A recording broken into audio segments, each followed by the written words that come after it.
At HBD, we look at the four pillars of avian health and distinctly try to understand how you can best enhance your companion bird's life through a combination of enrichment, exercise, sunlight, of course, and nutrition, our primary focus here. Today, we wanted to focus a little bit on exercise and what that means, how you can interact with your bird in this way, and some of the options that are available when you're trying to figure out how to best care for your companion bird. Dr. Harrison, again, joining us via Zoom. And I know you have opinions on the level of exercise, the type of exercise, what it does to benefit the companion bird. Do you want to talk a little bit about your theories and understanding in that area? Well, I was lucky enough, James, to be involved with some falconry when I first got into Florida. And for 2 years, I managed a couple of falcons for a gentleman. And that taught me what we really should think about doing with pet birds. The problem with the pet birds is they don't respond to hooding, which is one of the traditional things they do with falcons. They have a little cap, if you will. It's kind of a blindfold that slips over their head.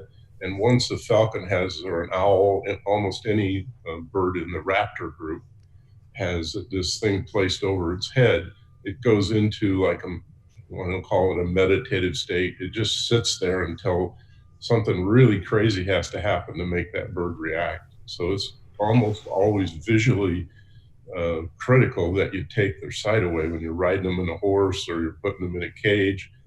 And no one's developed that technique that I know of for birds. So the ideal situation for a pet bird is actually truly flying. So making your house bird proof, making sure there are things like mirrors. Birds don't recognize that that's a mirror. They think that's another room and they try and fly through it.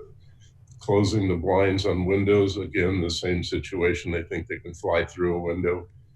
And then there are things around your house you just never thought about that might have poisons in them. So if you've got lead weights hanging around or you have things that are zinc coated, there's a list of those things all over the internet on how to bird proof your house.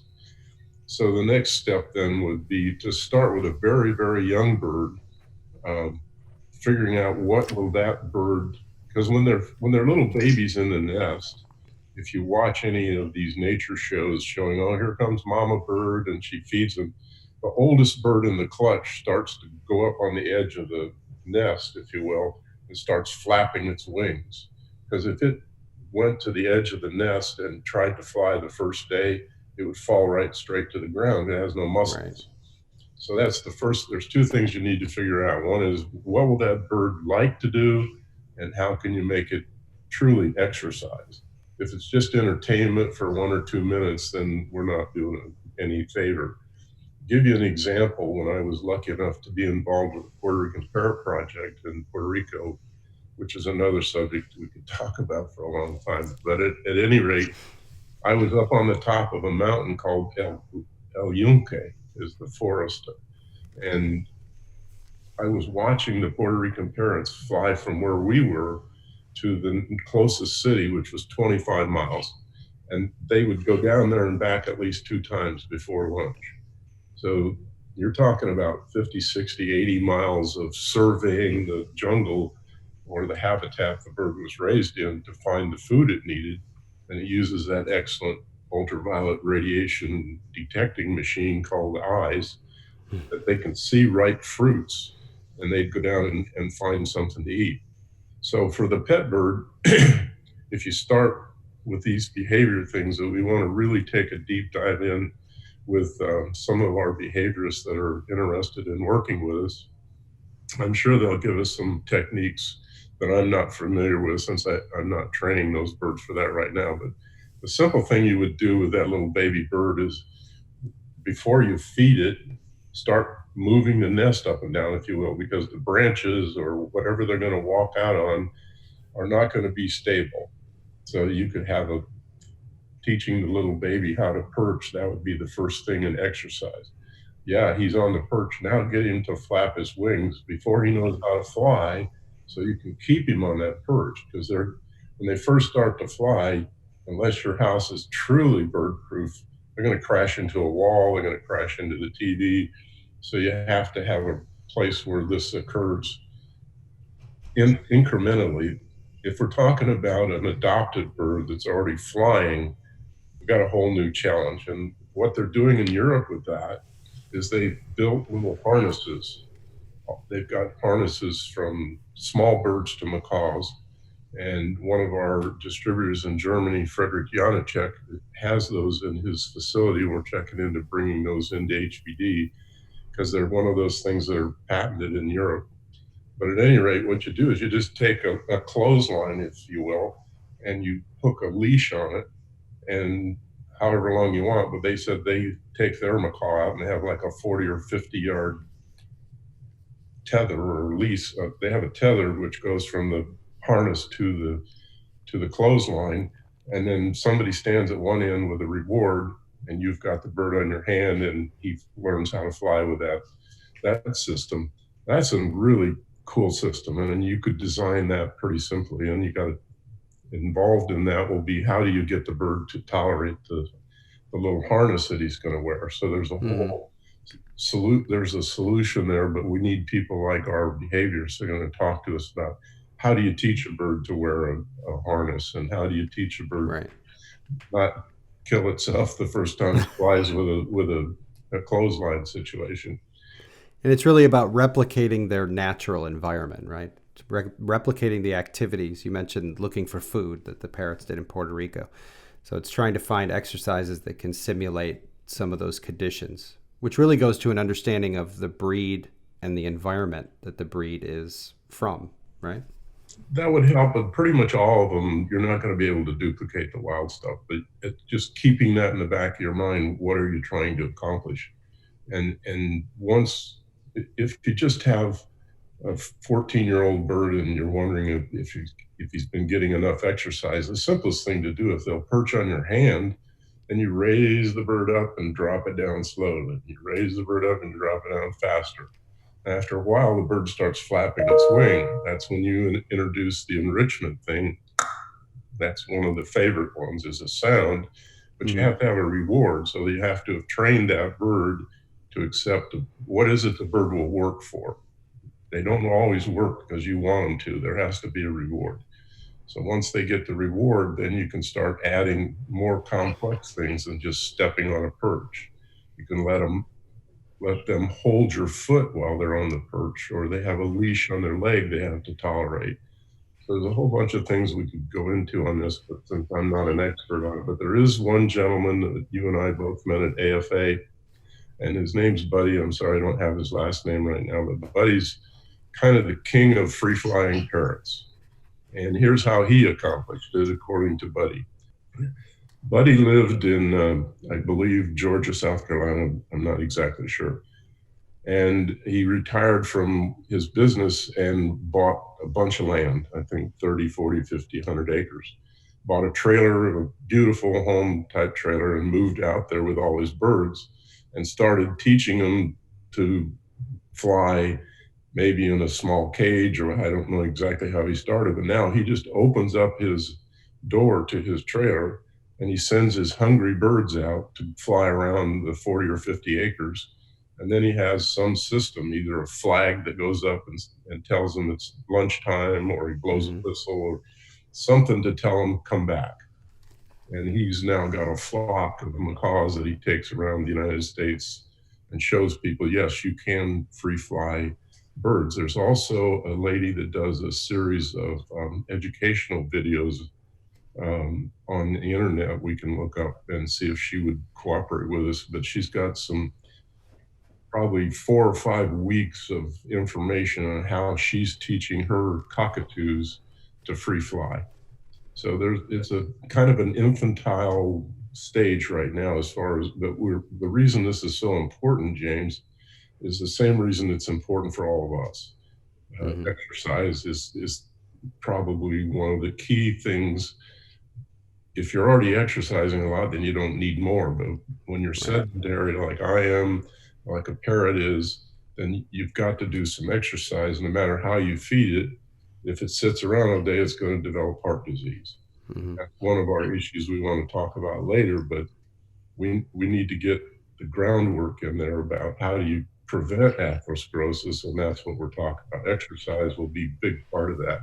So if you have a Quaker parrot, an Amazon parrot, an African gray parrot, a blue and gold macaw, and hybrid cockatiels, those are the 5 birds that I'm familiar with that are very, very prone to atherosclerosis.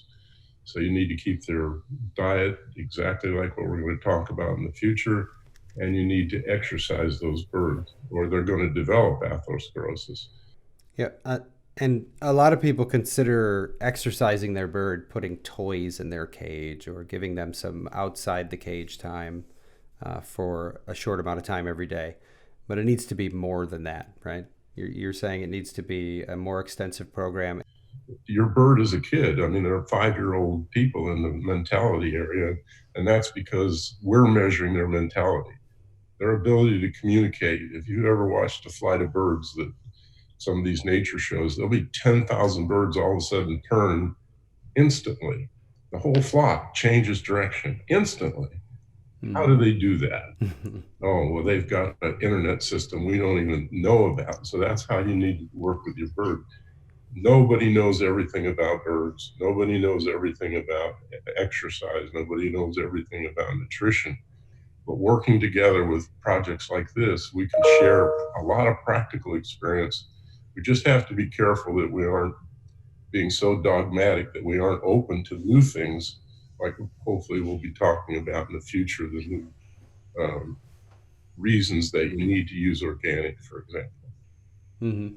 And I think one of the ways when people experience that exercise with their companion bird, one of the things that really connects with, especially first-time bird owners, is this idea of dancing with your parrot or your conure. I remember very distinctly, my wife and I had a conure early on. That was the first way that she was able to really bond with him to start that exercise. So that motion and that movement that they have and trying to replicate that, you think that's a good way to start that initial connection with your companion bird?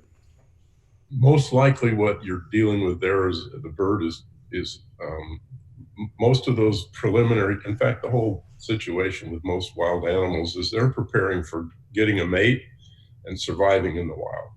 And so that jumping and that's like what the male's going to end up doing when the female's saying, okay, guys, give me your show. They'll do whatever it is, make the certain sound, or they'll blow their breasts up and fan their feathers and turn to different colors. So they're practicing from day one to have a mate. So you got to be careful you don't fall into that trap. What you don't need is a bird that says, God, I just love James, but I sure as heck don't like Sarah, and I'm going to Right. blazes out of her when she comes into the room. That's because you made the mistake when it was a little baby, treating it like the bird is maturing at such a rapid rate. By the time it's, 4 to 6 weeks, it's flying. When do you think a person's running? Right. 8, 9. So they're developing so fast, you have to be careful you don't set little things in place you're going to regret in the future. Letting the animal choose when it eats, letting the animal choose when it gets out of the cage. All those things need to be set up before the bird's old enough to say, I'm not coming out until 10 o'clock. You've got to find a way to get that bird doing those things almost rote. When you say up, the bird doesn't say, where's the treat? The bird has to get on your fingers. And it isn't going to understand that it has to, but if you've done it 1,000 times, he's not even going to think about it. He's going to go up and you're going to go, done. Yep. And that is the situation that happened with our green cheek conure that we had. She danced with him, and he basically bit me on the top of the head whenever he had the chance. That's an interview that I want to hold with our behaviors. How do you stop birds from being aggressive like that and not necessarily you made the mistake, but if you adopt a bird and really that's probably one of the major reasons birds lose their homes, is that people don't realize that cute little cuddly baby is going to be mature within 6 to 8, 10 months, maybe 4 years. And you're setting up something that it's going to be somebody else's job to change. And once you're a teenager, you got 3 or 4 decades before you mature mentally. And that's things happening faster with birds. But once they're set on attacking intruders, that's their job in the wild, to protect that nest. So don't get hooked into that kind of stuff. If the bird's getting aggressive, we'll deal with that in some talks. But basically, you don't correct it, you don't scold it. So it's not about obedience training a bird. They don't respond to negative influence at all. Well, they do. They bite the crap out of you. That is definitely one way to react. You talked a little bit about behavior, and I know in the future we do want to bring some additional guests in who specialize in avian behavior. We've talked about exercise. Our forte, of course, is nutrition. How important is sunlight to this overall plan of managing the 4 pillars of avian health? Again, that depends on what birds we're talking about. We didn't know this until we first started doing some investigations at could we do some research on different projects. And back in the early, I don't remember dates very well, you have to forgive me, but Gene can maybe fill those in later. But Michael Stanford was at a meeting, and we held a meeting with him about all the different projects that he was interested in. And we funded him, I think, with several $1,000 project that he took 5 years to work on. And atherosclerosis was one of the things that he worked on. And so one of the critical things that Michael was working on was calcium metabolism. And his subject was the one that everybody said African greys need to have more calcium than any other bird. So what he did was he started looking at, well, what's the situation in the greys right now? And he found out that the test that they were using was a calcium analysis, but it was for total calcium in the blood at the time you pulled it. And he found out after a while that there's a ionized calcium, and that's the one you need to measure to see if the bird's calcium levels are accurate. And what he found was no matter how much calcium and vitamin D you put into the diet of an African gray parrot, it had to have sunlight to metabolize that vitamin D. Then he looked at another group of parrots, a colleague of his from England was raising Pyonis parrots, and he was having a lot of bent legs and things that are typical in young birds that are on improper diets. And Michael then used basically HBD diet on those African greys, and they straightened out. Now, and his explanation for that was the birds that live in the canopy of the jungle, like the Pyonis parrot, they don't get direct sunlight. Those Pyonis parrots live in the canopy. So that means they're down inside the jungle, and they don't see an awful lot of direct sunlight. So they've figured out some other way to metabolize calcium, and that they can do with their diet. Then he started measuring different ways to raise the calcium levels in African greys, and he tried ultraviolet lights, he tried sunlight, and he found, yes, there are ultraviolet lights that do it. Then people said, well, ultraviolet lights cause cataracts in people, so maybe you don't want to do that for parrots. And then we found that not only are there ultraviolet lights, there's Cadillac ultraviolet lights, and there's ultraviolet lights that don't work, have no ultraviolet at all. So Cathy Johnson-Delaney is working on our site, and she's done a lot of work, mainly with reptiles, because reptiles have to have sunlight. Mm-hmm. Well, she's found that there's a meter, which you can go on the recent discussions, she's discussing that as we speak, the type of meter that you need to buy and the brand of ultraviolet light. But the discussion seems to be, well, maybe the meter's not working right. Maybe this, so sunlight is the ultimate. And how much sunlight does a bird need a day? I'm guessing most parrots will do just fine if they got 15 to 20-minute walk out in the sun, even in the middle of winter. People say, oh my gosh, my parrot can't go outside in the winter. Well, there's birds such as the Genday and Nanday conure that are wild in New York City. Yes, when there's a snowstorm, you might find them by an exhaust from a restaurant where the heat's coming out. But they're breeding and living off of whatever there is in New York City, and it definitely gets cold.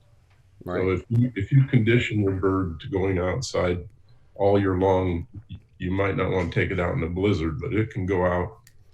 I remember the first time I went to the Netherlands, I was shocked to see aviaries in the snow, hardly anything that protected the birds, but they had a hot water pipe going through that was their perch. So he said he never brought his birds in, and they get some pretty nasty weather there. Exercise is an important part of any bird's life, so we want to make sure that everybody understands how to integrate that into how they interact with their companion bird. If you have pictures, images, videos, anything exciting you want to share with us about how you exercise your bird, you can send them to us. We'd be happy to see them on our social media sites, Facebook and Instagram. If you have images, videos, or anything else you want to share related to your companion bird, send them to chat@harrisonsbirdfoods.com. And you can also share images and videos on our Facebook and Instagram pages. Specifically, we're looking for any birds that have lived many, many years, that you might have some before and after photos you want to share with us related to exercise or nutrition, or any peculiarities that your bird might have as we get into our behavior conversations in the future. I think the reason before and afters are so important is people don't realize when they first take that first picture of that bird, when they go back and look at a picture after whatever we're talking about have been instituted and they see these things and they can show their friends, there are so Yeah. many differences. It's incredible. And I think that's not only important for bird owners, but veterinarians to understand how fast these changes occur. And we've got a recording with Jan showing that some of these changes occur within 24 to 36 hours. He used power treats as an example when he wanted a bird to have a better yolk and a more higher fertility and the chicks were stronger. He put power treats in the hens' food 24 hours before just to see if it made a difference, and it did. So Yeah. it's incredible. We had a lot of feedback on our last chat, and some of that was centered around a condition known as atherosclerosis. And I know, Dr. Harrison, that is something that you have been researching and working on for many years. I don't know if you want to maybe just talk a little bit about that condition and how it affects companion birds. Yeah, it's really cool that people are offering suggestions for what they want from us on these sites, because we've got our ideas and there's no sense rehashing ideas that I've already talked about 1,000 times. But atherosclerosis is a whole challenging subject that we don't know a lot about. It, in my opinion, falls back on the veterinary profession because we have not insisted that AFCO, the American Feed Control officials, actually have standards that they can say this is a parrot diet and this is not a parrot diet. And until that happens, people's birds are going to be dying from atherosclerosis because malnutrition is one of the biggest causes of that. And what is the primary thing in malnutrition that causes heart disease? Fat, too much fat. Also, lack of exercise. So that's why we discussed that a little bit. But we started looking at atherosclerosis almost 30, 35 years ago, somewhere before we did this. Anyway, we can fill those dates in, but we worked with people like Deborah McDonald, a nutritionist that wrote some wonderful information about it in our book called CAM, Clinical Avian Medicine, Volume 1 and 2. It's going to be available on our sites. You can download and read things from that. And then we funded a research project with Michael Stanford that looked at atherosclerosis, and we'll talk about those results also. But Deborah changed some of the ingredients in our formulas to make them more holistic. In other words, there are things you can eat that will decrease the chances of atherosclerosis. And one of the articles that has caught my attention out there is called the sudden death syndrome. And that's what's happening with these birds with atherosclerosis. They're 15, 20, 25. In the case of cockatiels, maybe 8 years old. and people find them dead. And they didn't realize that they weren't exercising them, so they didn't know they had shortness of breath. They didn't know that the bird's belly probably was a little full of fluid from congestive heart failure. So what we're going to do is go through what I hope to be an 8 or a 10 series interview with people like Michael Stanford and some of the information he found. And then one of the people that was involved in our early research was Dr. Helga Gerlich from Germany. She's now in her 90s and she's still working. So we're going to do a Zoom with her because she says that the American avian pathologists need to be educated on how to do the proper staining from biopsies. So if you've even had a dead bird and you've sent it in to have a diagnosis, unless the pathologist is excellent at diagnosing early stages of atherosclerosis, they may not know the techniques that Helga has developed. So hopefully she can enlighten us on how even someone as academically advanced way beyond me needs to understand that, yes, there are certain dyes and certain techniques you need to do with those tissues to make the diagnosis. So we haven't been making the diagnosis.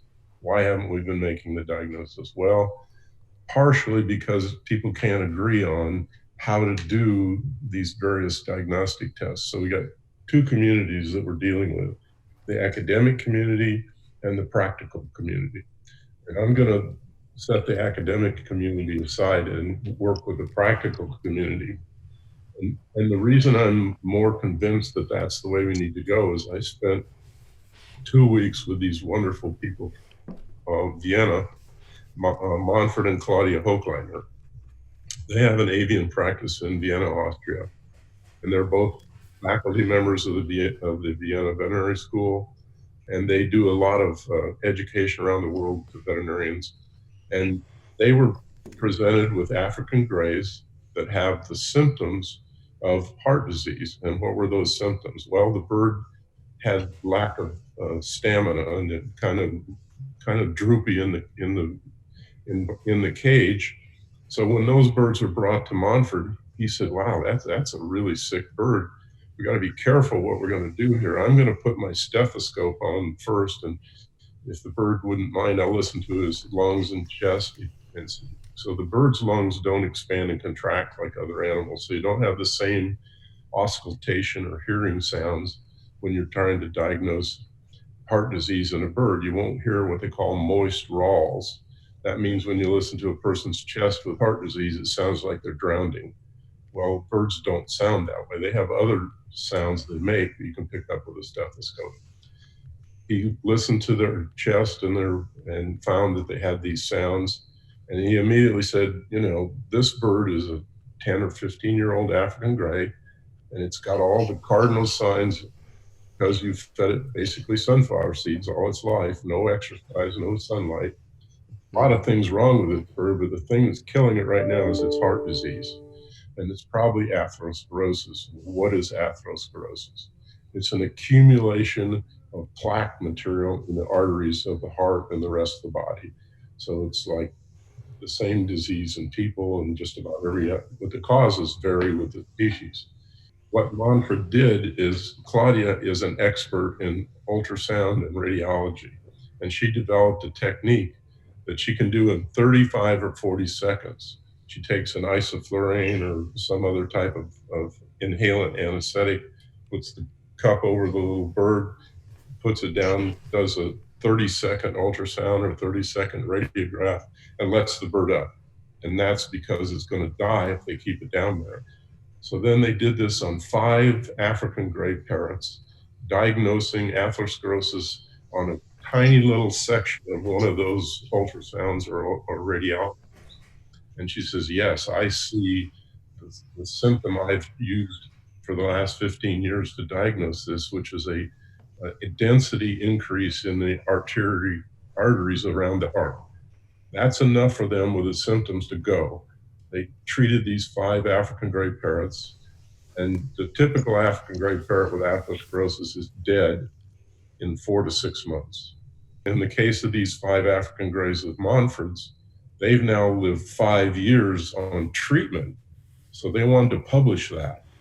But because the people who read cardiology diagnostic tests, ultrasounds, and radiology, they have a very strict protocol. It takes about 15 to 20 minutes of the bird being under anesthesia to prove to those academic people that this is atherosclerosis. So they wouldn't publish her paper. And that we're going to have that paper up on our site in the next 6 to 8 months, because that's critically new information that's very practical. I think the message from the HBD chats is we don't know everything. We've got to step back and say, what's out there that's new that we can put our head on? And atherosclerosis, there's a lot of people think they know all the answers, and I don't think we know all the answers. So we're going to bring those people in and talk about that. I would like someone like Hughes Befree from Wealth Canada, who's doing the most research on that, to be one of our guests. And he's working primarily with Quaker parrots. But we had an interesting experience this last year, James and I. We went to the American Federation of Aviculture. And what was the bird that was on the cover of their magazine? Do you remember? It was the model bird for the whole show was this beautiful blue and white Quaker parrot. It was all the covers of all the magazines and everything. And those people in AFA are passionate about Quaker parrots. Well, the first thing I would say, if you're going to own a Quaker parrot, you do not want a blue one, a yellow one, a white one, or you want the good old dull green and gray. And why is that? Because we know, without a doubt in my mind, that cockatiels, normal, what they call the nominate species, which is a gray bird, those cockatiels that were gray didn't develop the early signs that we started to see when I started treating mutation cockatiels. And the reason it got so involved in it was the lady that was raising them wanted to have not only a white cockatiel, but a gold cockatiel. And the more gold they got, the sicker they got, the more liver disease they got. And they probably had atherosclerosis, because I didn't know until this last year that the cockatiel is one of the top 5 birds with atherosclerosis. So probably those birds had atherosclerosis, and we didn't know how to diagnose it or even think about it. But we knew that those mutation cockatiels, the pied, the pearly, the cinnamon, the pure white one, the Latino, all those birds started having chronic egg-laying problems. They had crop imping problems in the research flock at the University of California. It was just endless, the things that had been introduced into those birds by changing their color. So if I was going to suggest to our Quaker lovers, there's nothing wrong with owning a mutation Quaker. You can't get rid of that. But if you're going to get a new one, start breeding not the green, breed the green one and have that bird. Go natural. And we've got 3 veterinarians that have birds in their 40s, 50s, and 60s that have been on Harrison's bird diets for those at least 25, 30 years. We're going to interview those people. And then I'd like to interview a couple veterinarians that are very involved in this. I'm not going to use their names right now because we haven't talked and I don't know their opinion, but their opinions are slightly different than mine on this, and that's what we want to bring in. And then we wanted to have Cathy Johnson-Delaney, since she's doing such a wonderful job on our website, to do a deep dive. She has a cardiology course, an avian cardiology course. It's got all the diagnostic equipment that you need to do it and all that kind of stuff. So that would be a long-term project. Quaker parrot is a feral bird now in several places, and there's a group of Quaker parrots in Arizona that is just exploding with numbers of birds. And they have been diagnosed with a disease called PBFD. And polyomavirus is highly contagious, and the bird owners in the Arizona area where this is don't want those Quaker parrots out there anymore. So I'm going to propose to a research foundation that we're going to be involved with, that they do a long-term study on that flock of birds out there in Arizona. And if they do decide to eliminate some of those birds, we could do crop analysis, we could do histopathology, all that kind of stuff. Is the Quaker parrot naturally prone to atherosclerosis, or is it the mutations? Do the birds in the wild have it? What are they eating if they don't have it? I think that would be a cool study, because Dr. Bufree in Canada has found that he can't come up with a test that he can say, yep, 100%, that's always atherosclerosis. And he's been doing this for a long time. He's being funded by Tropican. I'd like to acknowledge Tropican and the owners of their company for funding Hughes on all his research. And the research shows we need to branch out into finding other things than just studying blood analysis. One of the famous birds in the world about the citizens is Alex, an African gray parrot. And Irene Pepperberg brought Alex to me. I didn't know who Alex was or who Irene was, because Scott McDonald in Chicago had diagnosed Alex with something in his respiratory system. I had never even thought of atherosclerosis, so that wasn't on my diagnostic list. The most common thing affecting African greys at that time, based on my experience, was aspergillosis. So I did an endoscopic exam, and lo and behold, Alex had a granuloma. That means a little pearl of infectious material, dead material that the body had walled off inside his lung. It was about the size of a lima bean. So we told Irene that this, as far as I knew, no one had ever tried to remove an aspergillosis granuloma. We put Alex on some various drugs. I don't remember exactly which ones to start the treatment. And about 1 or 2 weeks into it, we opened Alex up on the side of his body and took out that granuloma and put him on our protocols for diet. And several years later, we started talking with Irene about all kinds of other things, and we learned that it was very difficult for her to keep Alex on the diet we wanted, because he was so smart. When she did her research, she would spend sometimes 4 or 5 hours with Alex on various things that she wanted him. Can he count? Can he talk? Can he understand things? And Alex was so smart that after 4 or 5 times doing the same thing over and over and over again, he just refused to do it unless she upped the ante, which means higher fat foods. Where did that come from? This is a lifelike statue I bought from the Tyrol Museum for the Otzi Man. Otzi means ice, and this is the Iceman. Why is he the Iceman? Because at the end of World War II, Italy and somebody else, probably, I can't remember who it was, were fighting over the territorial lines. And they put a bunch of surveyors up there to see where in the heck were the property lines between these two countries. I think it was probably Germany and Italy. Anyway, on their trip around the mountain, they found this guy laying in an iceberg. It was thawing. Climate change had melted the iceberg he froze in. So they called scientists, and for the next 4 or 5 years, they took this guy down. They created a museum in Tyrol. And this guy's been in nitrogen and been studied for everything you can possibly think of. He's got an arrow in his back. It took him 5 or 6 years to figure out he actually had an arrow in his back.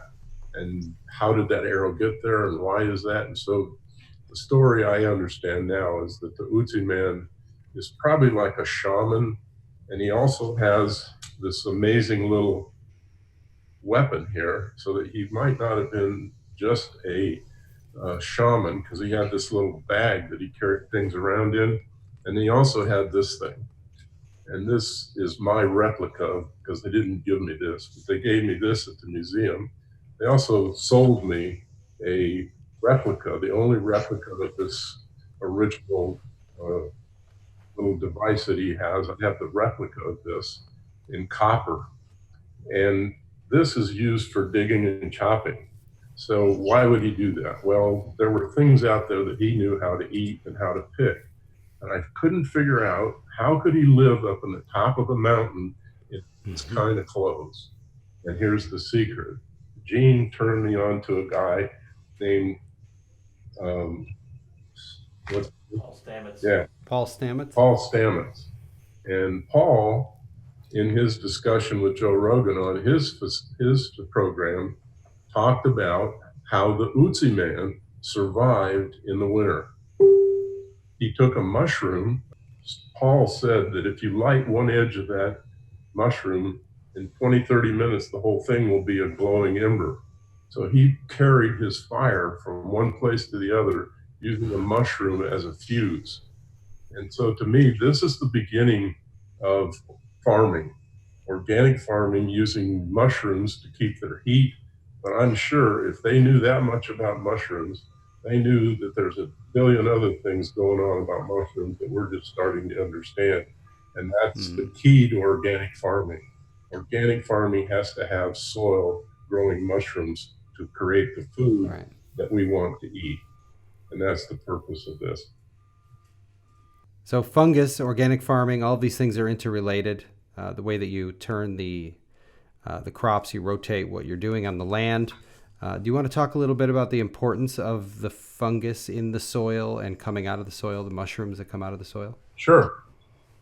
When I first thought that my organic farm that I owned in Nebraska was going to be the key to our food production, I didn't realize that the 3 years that it took for that land to be certified organic, that wasn't the end of it. David Vedder said to me after we bought the farm, it'll probably be 8 or 9 or 10 years before you have the ground in a condition where you'll be producing ingredients. It'll be certified organic those 10 years.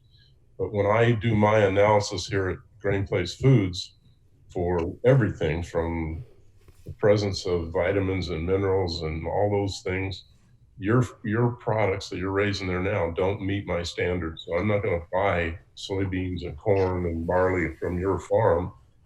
Well, we'll sell them to other people that want organic things, but they don't meet the standards that I've had for your food for decades.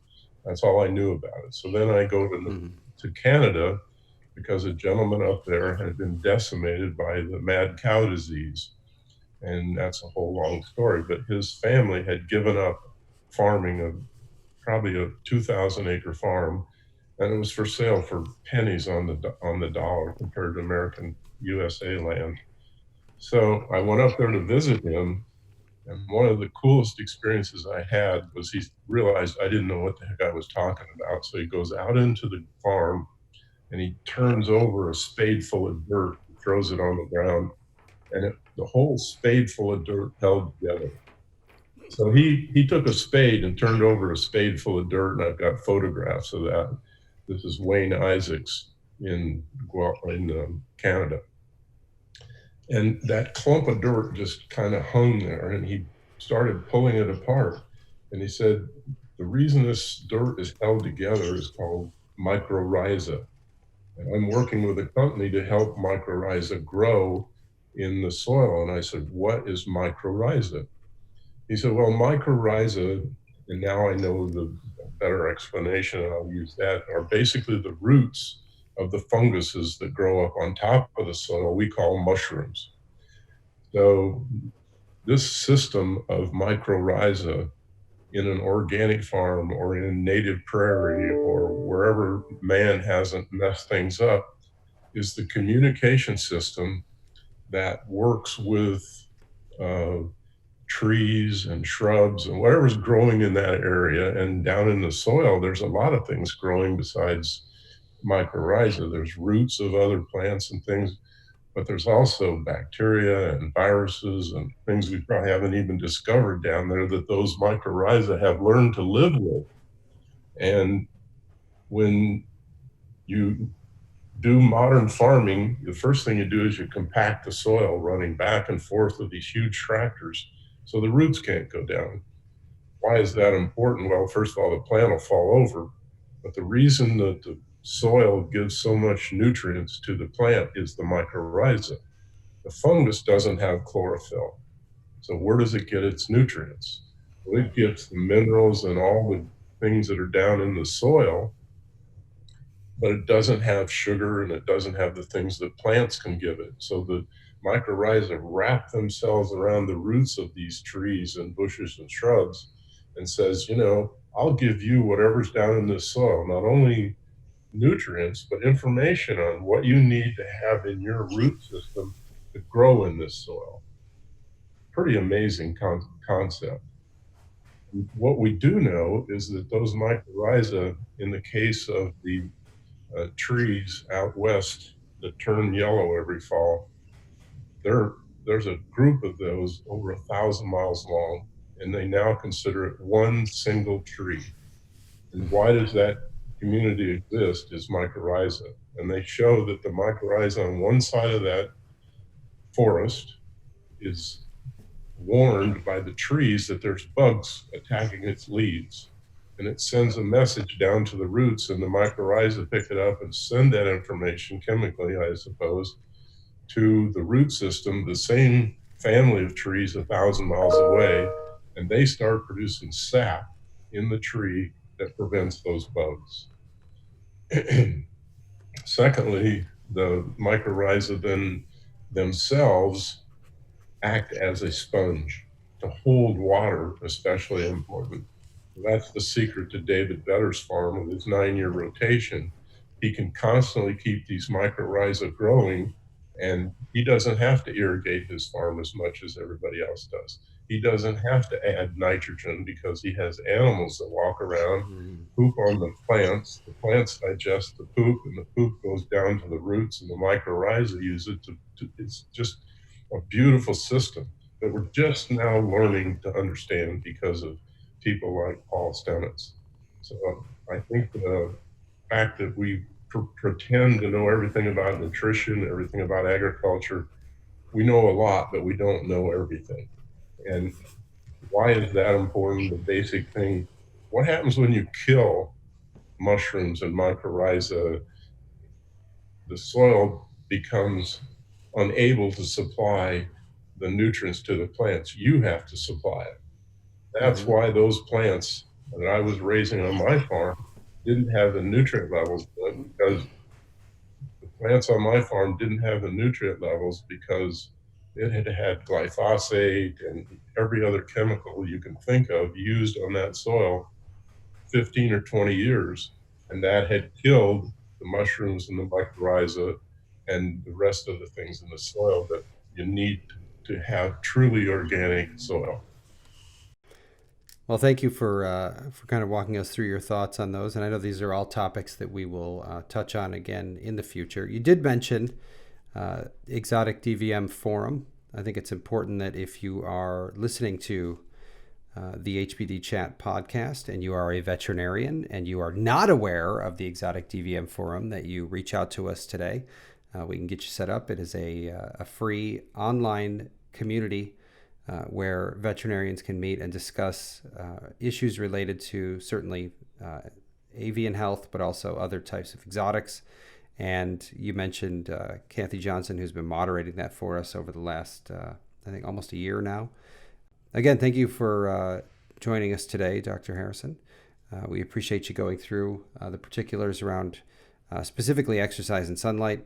And we will be talking more about enrichment and behavior in the future. And of course, as always, we talk about nutrition here. So before we do wrap up for today, you had mentioned that you wanted to talk about the 2020 Phoenix Landing meeting that's coming up in May. Yeah, this is their 2020 calendar. It's just a really, really cool calendar they sent out. And the nice thing I'm impressed with Phoenix Landing is they're basically being advised by a bunch of veterinarians that are really, really practical. It's not an academic group of veterinarians that are trying to become the deans of veterinary schools or whatever. They're basically, and this is their May 16th and 17th, 2020. I can take a picture of that and show it to Gene later on. But Phoenix Landing is one of the groups that we've investigated. They show up at our meetings wherever we are around the world, and we talk about nutrition and things like that. And they've got some great nutritional advice on their their sites. They are great endorsers of HBD products, and I just think they're doing things right. And one of the things that I'm definitely interested in helping a lot of other rescue facilities is how can we prevent that? And that's what these things like exercise and diet, nutrition, and all this stuff's going to do, is give us a bird, hopefully an educated owner that won't get a bird if they can't do these things. And you don't know that when you're 16 or 20, when you first buy an Amazon parrot. 50 years later, that bird's still alive. Right. What's your life going to be like in 50 years? So you may not want a bird that's going to live 50 years. You might want something like a budgie that will live 10 to 12 years if you're lucky. Thanks for tuning in to the HBD Chat, a production of HBD International, Inc., Harrison's Bird Foods, and Wild Wings Organic Wild Bird Foods. We're always looking for interesting guests and new topics to discuss. We'd love to hear your feedback and thoughts about this podcast. Connect with us on Facebook, Instagram, and our YouTube channel.